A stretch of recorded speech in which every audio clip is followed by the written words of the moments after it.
By the way, you keep playing like this, you're going to keep losing OCs. Do you ever think about that? Hopefully we keep Grizz for a while. But that's what's happening. Yeah. It's you. What is it about Grizz that you think is going to take these numbers to another level? Anytime that you can get, before you get into coaching, anytime you can get all 11 starters back, it doesn't matter what system it is. You understand that communication, that chemistry is already there. And then you keep Grizz in, and he was our third down pass game coordinator. He was in every single meeting with us as quarterbacks.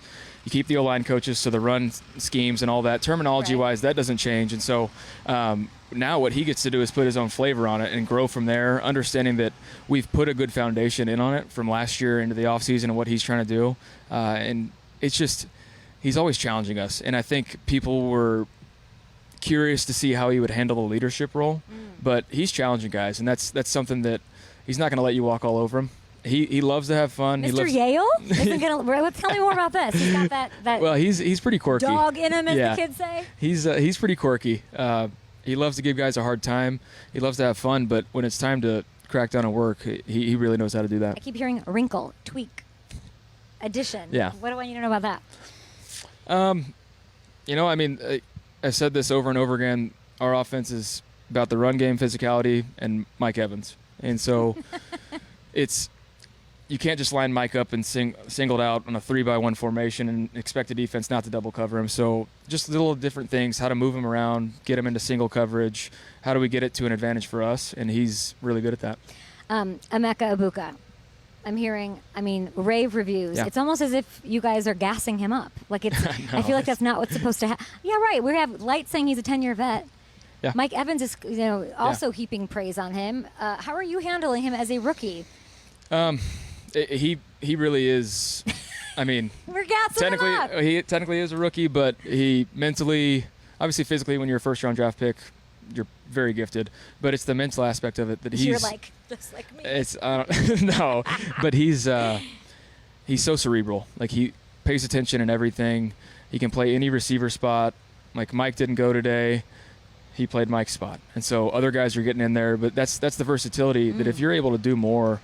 And at a high level like he does, it's great for us because formationally being able to line guys up at different spots, it makes it special to see him do that and just really be accountable. Like there's certain guys that if a bad thing happens in practice, they're like, all right, next play, I'm going to go do it. He's pissed. Like it really does bother him when he's not perfect. And that's a rare trait that I think he's always had it. Okay, I hear the rookie wide receiver. I heard Egbuka's going to be in the Hall of Fame before you. I heard that. I heard he out here playing like it. You know what I'm saying? So he'll probably get there one day, but he's definitely putting in the work. Everybody's out here raving about him, and you can see it. He's definitely doing what he's supposed to do, and I think he's gonna be a big part of our success. Well, gas him up for me. Yeah. What is the? Yeah, or man. Don't say he doesn't need that yet. Obviously, you already know about him in college, his work ethic and stuff like that. And for us to draft him first round means a lot that we loved him, you know what I'm saying? And as soon as I got out here during the spring, I understood why. You know what I'm saying? He got a great grasp of the offense, extremely fast, which is very rare for a rookie receiver in this offense and stuff like that. And then for him to be like one of the key targets already for Baker is kind of like amazing to see. And he's making the best of his opportunity. And that's what I love about him. He just go out there and carry himself, just like anybody else. Go out there with a lot of swag, but at the same time, he's a rookie. He's still learning, but he got a lot of swag to him. And that's what I love about it. You've played with some great wide receivers against some great. Who does he remind you of most? As like this complete, mature, cerebral rookie. It's crazy. He reminds me of CG. I knew you were gonna say he that. He reminds me of CG. I remember CG first day as a rookie doing training camp. Me and Gerald was talking to each other, and he came over there asking Gerald for advice and stuff like that on how to carry himself as a rookie and coming in and stuff like that. Unfortunately, he didn't get to start his rookie year because he had Deshaun Jackson and guys like that. But when his number was called, he was a baller. He scored the game-winning touchdown for us in that season. And then I just remember throughout the season, like he used to play gunner on special teams. He had both his shoulders messed up, but he's still out there battling. And I'm like, he's gonna be a dog for us for the long run in this show already. I can't wait to see Baker to him some preseason action. Coach said it'll be so exciting to see. I think Baker's like excited to go out there in the preseason and throw the ball to him. Jason Light said that Emeka Egbuka looks like he's been in the league for 10 years. What specifically about him, if you agree, is giving off veteran vibes? I'd say 5 years. I know years, it's like 10 easy. years makes him old, so I'm going to say 5. But the way he just came in, his approach of how he grasped everything and run the right routes. He sticks his face in there blocking. He's been very professional in his technique. He comes out individually. He returns punts. He does every little thing and does all the little things. And he's been a very good, Mike and Chris have been a very good ear to him as far as giving him pointers and tips on how to do certain things. And he fit right in. So because he does everything that way, so young, so early, you tend to group them in and lump them into the other vets we have on the team. And even Mike Evans has spoken so highly of him. I was sort of given for that. Like, aren't you supposed to be, was Deshaun Jackson this nice to you? Like, he's speaking so highly of him. And he said, no, he wasn't, but he obviously is embracing him and all these young receivers.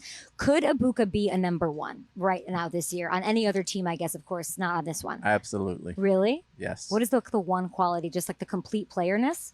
Complete player, professional, can play all 3 positions. I'm still sitting here back in May thinking, I can't believe you guys took a wide receiver in the first round. This is like unbelievable to me. I wanted to ask you about Tyrann Mathieu, who I had on my show the day after he announced his retirement. And we, of course, spoke about you. What a role model you were in Arizona, how he would not have had the career he had as a man, a dad, and as a player, sort of without you in his life. When you heard he was hanging it up, or when I even bring up his name, Coach, what's the first thing you think of? I think he was one of the greatest safeties that I've ever seen play. When we got him out of college, out of LSU in the 3rd round in Arizona, he was the first one on the practice field every day, taking the knee, ready to go. He could play nickel. He could play safety. He could play corner. He was so smart. He was so tough. He was so elusive. He had a pair of the best hands I've ever seen. And I've seen 3 great safeties before him in my time. I've played against Ronnie Lott. He was one of them. I've seen Ed Reed and Troy Polamalu play. Ed's the greatest free safety of all time, in my opinion, and Ronnie Lott's the greatest strong. But Polamalu's right there. And Tyrann, I saw come. I would put him right behind those guys in terms of being a safety and a player and ready to play every day, and he practiced like that. You don't get a lot of guys coming out practicing like that every day, enjoying the game, and it was a joy to coach him. Hated playing against him when he was with the Saints every year, but I always admired him. I did text him when he hung it up and told him how proud of him I was, and walking away on his own terms, and I've never seen a greater player that I've had in a long time, and I wish him nothing but the best. Hall of Famer? I would give him a Hall of Fame nod, yes. Who you don't have to play twice a year, which I love.